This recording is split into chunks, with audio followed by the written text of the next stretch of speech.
दाजी आपल्या कीर्तनानंतर भारुडे म्हणले जेवते देखायचे त्या काठीला पाठ सुटतील शाळात घेतलो म्हणा भारुड आहे ना या जर बोलत राहणार मी बी बोलत राहू हा हा मुंबई ना महाराज पुन्हा ना त्याचा कोल्हापूर ना 100 त्याच ना सातारा ना 100 सोलापूर ना 200 हा मुंबई ना गाय 100 आई बी कोट निघण्यात काठी लाईन पैथी ये जरी नाही काल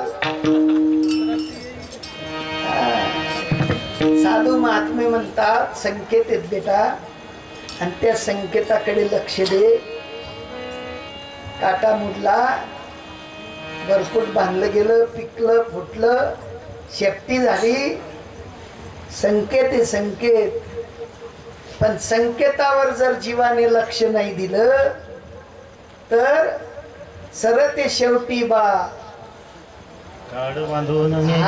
बांधून नेईल त्याच्याकडे दया नावाची वस्तू नाही प्रेम नावाची वस्तू नाही एखाद्याने व्याजाने पैसे दिले तो दया करतो 2 महिन्याचं व्याज सोडून देतो एखाद्याने व्याजाने पैसे दिले तो दया करतो प्रेमाने सांगतो थोडे थोडे करून दे 2-2 हजार करून दे पण फेडून टाक पण त्याच्याकडे तशी दया नाही ते म्हणतात त्यांच्याकडे एकच रीत आहे ते मारतात मारल्यावर नाही ऐकलं तर झोडतात आणि जोडल्यावर बी नाही ऐकलं तर तोडतात कोयत्याने आणि नुसतं एक जण जोडतं मारतं तोडतं असं नाही तुम्ही ते 20 कुत्रे पाहिलेत का आजूबाजूला भुकणारे याचं बंद झालं की तो भुकतो त्याचं बंद झालं की तो भुकतो तो सोडत नाही तसं काळाचे जे पार्षद आहेत ना ते तुमच्या आपल्यावर दया करत नाही मारता मारता एखाद्याने जर चड्डी बोली केली काबरा केली आखो जोड साधी गोष्ट नाही पण साधी करून सांगणारे संत आहेत ते म्हणतात आता तरी पुढे हाची उपदेश नका करू नाश आयुष्याचा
सावध व्हा उठा जागे वारे आता स्मरण करा पंढरीनाथा भावे चरणी ठेवा माथा चुकवा व्यथा जन्माच्या जन्म मरणाच्या व्यथा चुकवण्यासाठी साधू महात्मे म्हणतात या मानवाची उत्तम काया तुम्हा आपल्याला भेटली जन्म घालू नये वाया मानवाची उत्तम काया या उत्तम कायेमध्ये 3 ठिकाणी जाता येतं किती ठिकाणी पहिलं नरकात दुसरं स्वर्गात आणि तिसरं देवात किती ठिकाणी जाता येतं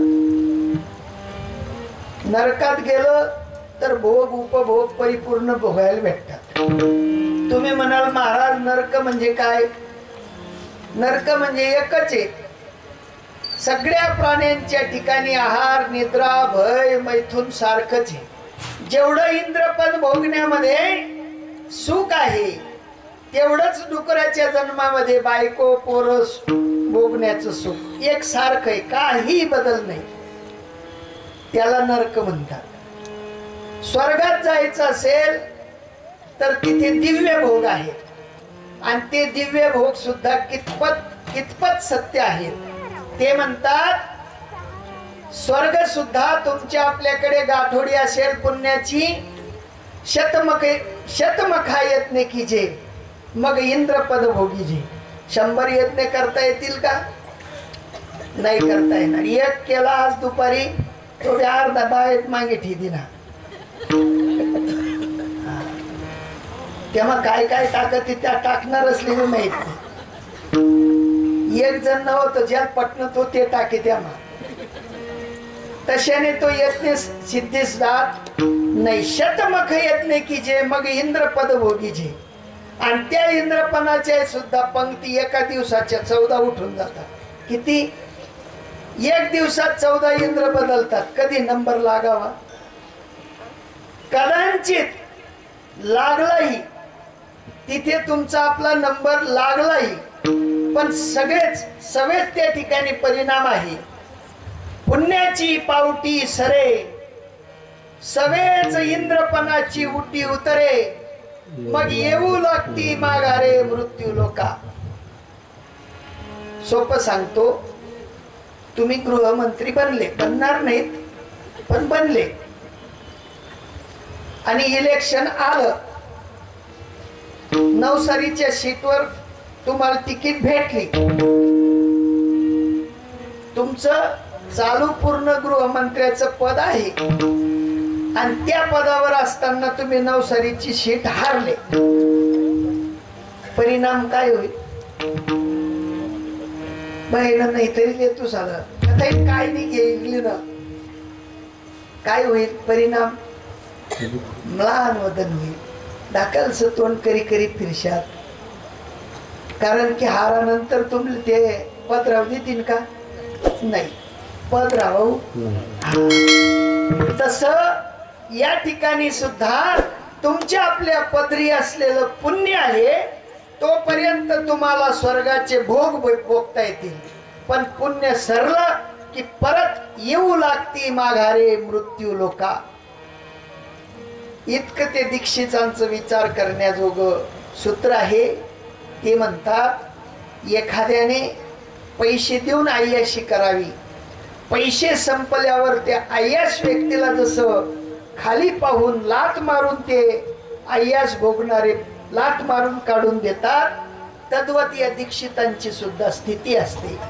ज्ञानोबराय म्हणतात वेश्या भोगी कवडावेचे दारहीचे पुन्हा देईतीयेचे तैसे लाजीरवाणे दीक्षितांचे काय वर्णू. काय करता त्या स्वर्गपदाला? काय करता? तेही कामाचं, नरकही कामाचं नाही, स्वर्गही कामाचं नाही. मग काय कामाचं आहे? साठगाठ करा माझ्या देवाशी. कोणाशी? ज्यांनी ज्यांनी माझ्या देवाशी साठगाठ केली ते त्या पदाला, आढळ पदाला जाऊन पोचले. हरिसी जाणोनी हरी झाले, हरिसी जाणोनी हरी झाले, हरिसी जाणोनी हरी झाले. जो गयाज्ञ वल्लभ कपिलमुनी, जो गयाज्ञ वल्लभ कपिलमुनी, हरिसी जाणोनी हरी झाले, हरिसी जाणोनी हरी झाले, हरिसी जाणोनी हरी झाले. साधू संत सांगतात की बाबा संतांचं ब्रीद, संतांचा आवाका, संतांच्या रीती, संतांचा राजमार्ग अगदी सोपा आहे, अगदी सोपा. आणि म्हणून ज्ञानोबरायांना तुम्हा आपल्याला जामीन करून द्यावी लागली. ज्ञानोबराय म्हणतात आजही महेशू कापडी ये मार्गीचा. ज्यांना आपण शिवजी म्हणतो ते आजही ह्याच रस्त्यावर चाललेले आहेत. तुम्ही आपण जातो ना हे बर्फानी बाबा पाहिला कुठे? अमरनाथला. तिथे म्हणे आज मी शिव भेटतात की नाही. ते का बरं तिथे जाऊन बसले? त्यांनाही घरदार बांधता आलं असतं वापीमध्ये. स्वप्नसृष्टी सारख्या सोसायटीत का बरं बांधलं नाही? ती म्हणतात आजही महेशू कापडी ये मार्गीचा, आजही माझे शिवजी याच रस्त्याचे मार्गस्थ आहेत, ज्या रस्त्याचं तुम्हा आपल्याला अवलोकन व्हायला पाहिजे. आणि ते अवलोकन करून देण्यासाठी नाथ बाबा म्हणतात मी माझ्या जीवनामध्ये शिव तर कधी पाहिले नाही, पण शिव स्वरूपाने मला माझे सद्गुरुनाथ जनार्दन स्वामी भेटले आणि त्यांचं वर्णन मला कळालं की शिवात आणि त्यांच्यात बदल नाही, अभंगाचं प्रथमच. शिवा भोळा चक्रवर्ती, शिवा भोळा चक्रवर्ती, शिवा भोळा चक्रवर्ती, शिवा भोळा चक्रवर्ती, शिवा भोळा चक्रवर्ती.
धाविले ऐशा सद्गुरु रायाची होय शिवा जैशी स्थिती.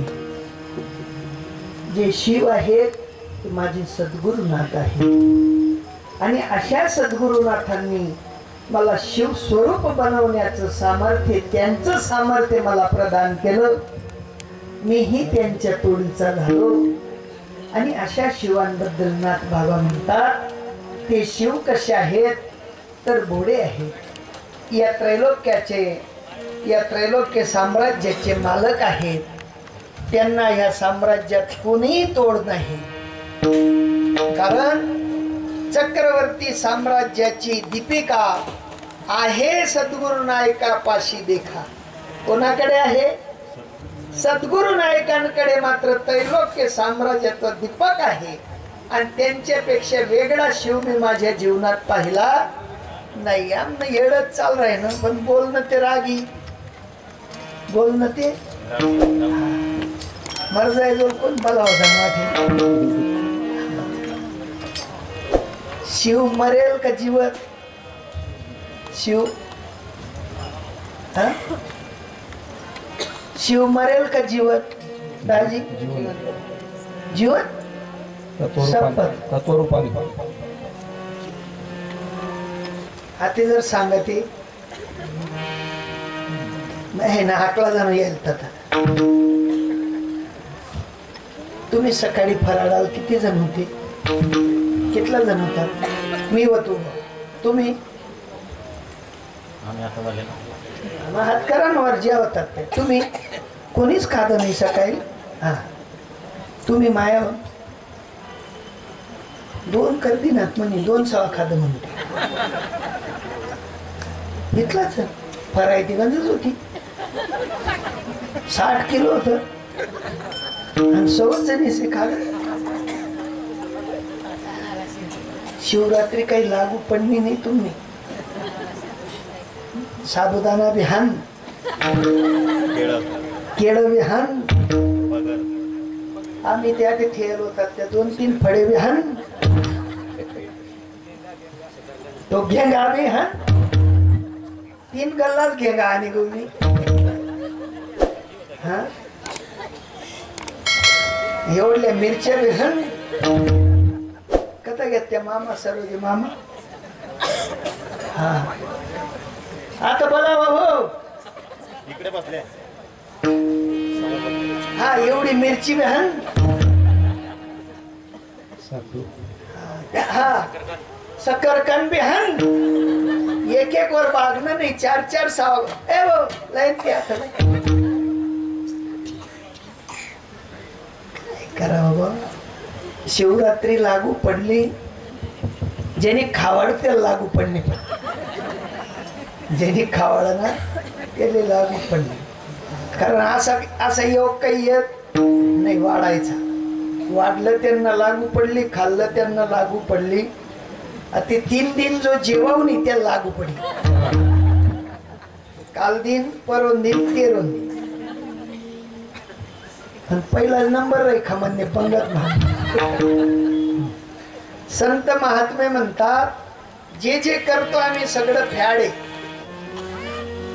तुम्हा आपल्याला देह तापवण्याची गरज नाही देह झिजवण्याची गरज नाही देहाला त्रास द्यायची गरज नाही तुम्ही व्रत वैकल्लू न करावे शरीराते न पिडावे दूर कही न वचावे तीर्थाशिगा न लगती सयास जावे वनांतरा न लगती सयास जावे वनांतरा लगती सयास जावे वनांतरा लगती सयास जावे वनांतरा सुखे येतो धरा नारायण सुखे येतो धरा नारायण लगती सयास जावे वनांतरा लगती सयास जावे वनांतरा सुखे येतो घरा नारायण सुखे येतो घरा नारायण लगती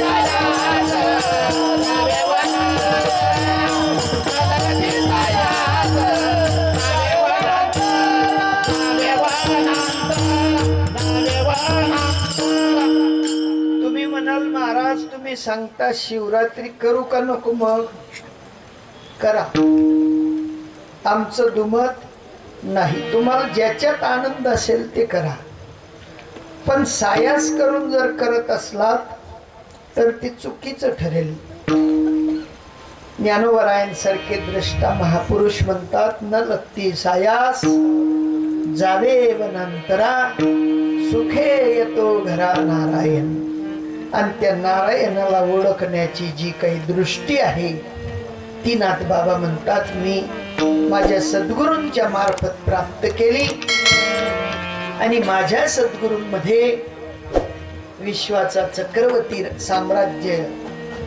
अधिपत्य ज्याच्या हातात आहे तो साम्राज्य चक्रवर्ती राजा शिव माझ्या गुरूंमध्ये दिसला त्यांनी जे सांगितलं त्याचं मी परिपूर्ण रीतीने अवलोकन केलं पालन केलं आणि त्या पालनाचा आशय कुठल्याही पद्धतीने मला इकडे तिकडे जायची गरज पडली नाही शिव घोडा चक्रवर्ती ज्यांचे पाय माझ्या चित्ती हा ज्ञानोबराय म्हणतात की बाबा जर सद्गुरूंच्या पायाचं पदचिन्ह तुम्ही तुमच्या आपल्या उरावर छापून घेतलं तर शिवचिन्ह आहे कुठलं चिन्ह शिवचिन्ह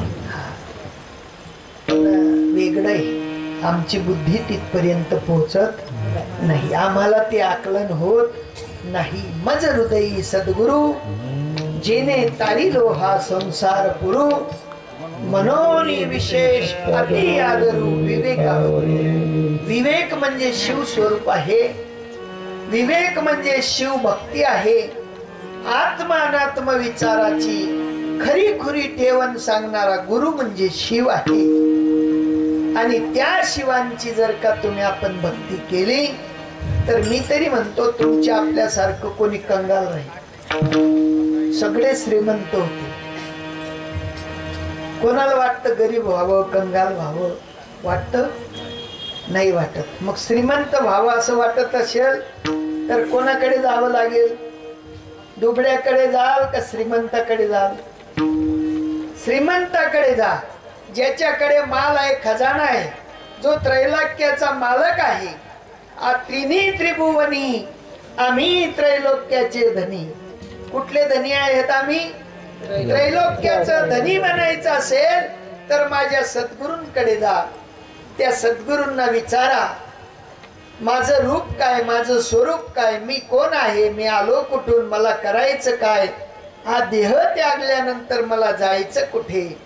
या सगळ्या गोष्टींचं निष्णात असलेले गुरु आपल्याला अगदी परफेक्ट रीतीने त्याचं सहज मात्र विश्लेषण करतात, समजून देतात, पटवून देतात आणि तुमच्या आपल्या ठिकाणी शिवाचं स्वरूप जागृत करून देतात. आणि अशी जागृती आल्यानंतर नाथ बाबा म्हणतात, मला सुद्धा ती आली आणि मी वर्णन करून ठेवलं ते दुसरं चरण. वाचे वदता शिव नामा, वाचे वदता शिव नामा.